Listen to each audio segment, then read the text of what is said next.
నమస్తే, welcome to our channel. Chevireddy Bhaskar Reddy ఆంధ్రప్రదేశ్లో జరిగినటువంటి లిక్కర్ కుంభకోణానికి సంబంధించి రాజ్ కసిరెడ్డి వసూలు చేసినటువంటి డబ్బులు ఏవైతే ఉన్నాయో ఆ డబ్బులను రాయలసీమ, నెల్లూరు మరియు ఒంగోలు పార్లమెంటు పరిధిలోని ఓట్లు కొనుగోలుకి అంటే 2024 సార్వత్రిక ఎన్నికల్లో ఓట్లు కొనుగోలు చేయడానికి పెద్ద ఎత్తున నగదును అక్కడ అభ్యర్థులకు చేర్చాడు.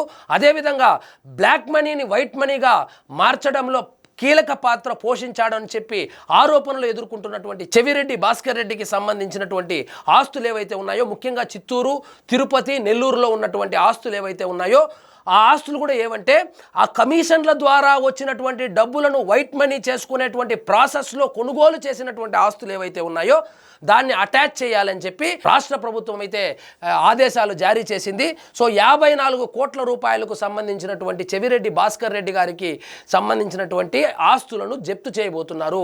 అది చెవిరెడ్డి భాస్కర్ రెడ్డి గారి మీద, మోహిత్ రెడ్డి గారి మీద, హర్షిత్ రెడ్డి, ఈ 3 పేర్ల మీద ఉన్నటువంటి ఆస్తులు ఏవైతే ఉన్నాయో వాటిని జప్తు చేయబోతున్నారు.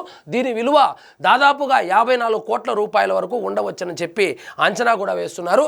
అదేవిధంగా చెవిరెడ్డి భాస్కర్ రెడ్డి గారిని ఈ కేసుకు సంబంధించి అరెస్ట్ చేసినప్పుడు ఆయన ఏం చెప్పాడు?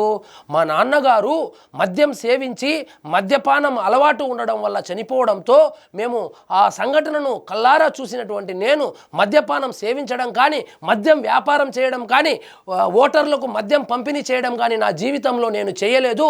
వేద పాఠశాలను నడుపుతున్నటువంటి నా మీద ఇలాంటి మద్యం కుంభకోణం సంబంధించినటువంటి కేసులు పెట్టి రాజకీయ కక్షలో భాగంగా నన్ను అరెస్టు చేస్తారా?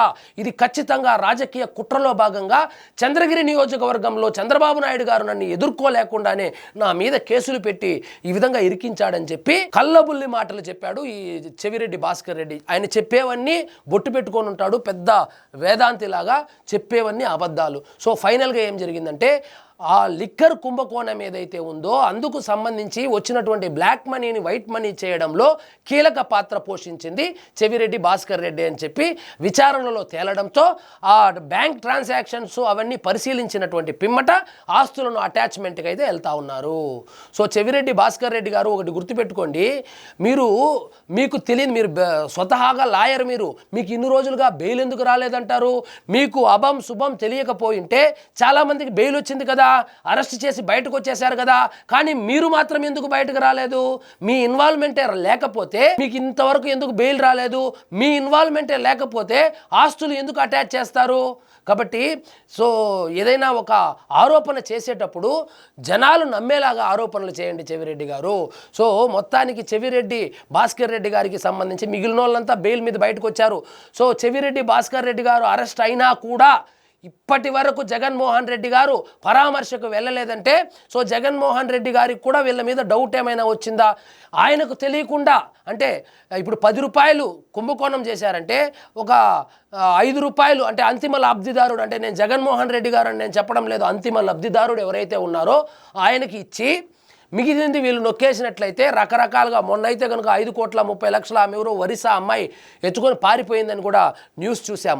సో ఇప్పుడు 54 కోట్ల రూపాయలు ఆస్తులు జప్తు చేశారు. రాజ్ కసిరెడ్డికి సంబంధించినటువంటి ఆస్తులు జప్తు చేశారు. సో ఇవన్నీ ఎక్కడి నుంచి వచ్చాయి? పేదవాడి రక్త మాంసాలతో వ్యాపారం చేసినటువంటి డబ్బులు కాదా? డిస్టిలరీ కంపెనీల నుంచి తీసుకున్నటువంటి కమిషన్లు కాదా? మద్యం తయారీ కంపెనీల నుంచి తీసుకున్నటువంటి కమిషన్లు కాదా? సో ఇదే కాకుండా సిద్ధం అనేటువంటి సభలకు ఏవైతే నిర్వహించారో ఎన్నికలకు ముందు సిద్ధం సభలకు కూడా ఆ డబ్బులు సమకూర్చడంలో కీలక పాత్ర వహించింది చెవిరెడ్డి భాస్కర్ రెడ్డి అనేటువంటి ఆరోపణలు కూడా ఉన్నాయి. మొత్తానికి ఆంధ్రప్రదేశ్లో జరిగినటువంటి లిక్కర్ కుంభకోణానికి సంబంధించి రోజుకొక సంచలన విషయం బయటకు వస్తూ ఉంది. నిన్నటికి నిన్న ఒరిస్సా లేడీ ఎవరో ప్రేయసి ఆ డెన్లో పెట్టినటువంటి 5,30,00,000 రూపాయలు డబ్బులు ఎత్తుకొని పారిపోయిందని, ఈరోజు చూస్తే 50 కోట్ల రూపాయలు చెవిరెడ్డి భాస్కర్ రెడ్డికి సంబంధించినటువంటి ఆస్తులను జప్తు చేయబోతున్నారని సో రోజుకొక సంచలన విషయం బయటపడుతోంది. మరి చూద్దాం అంతిమ లబ్ధిదారుడు ఎప్పుడు దొరుకుతాడు, ఎప్పుడు అరెస్ట్ చేస్తారో తెలియాలంటే వేచి చూడవలసిందే. సో ఇదండి ఈరోజు మన టాపిక్. మీకు ఈ వీడియో నచ్చినట్లయితే లైక్ చేయండి, షేర్ చేయండి, ఛానల్ మాత్రం సబ్స్క్రైబ్ చేసుకోవడం మర్చిపోవద్దు.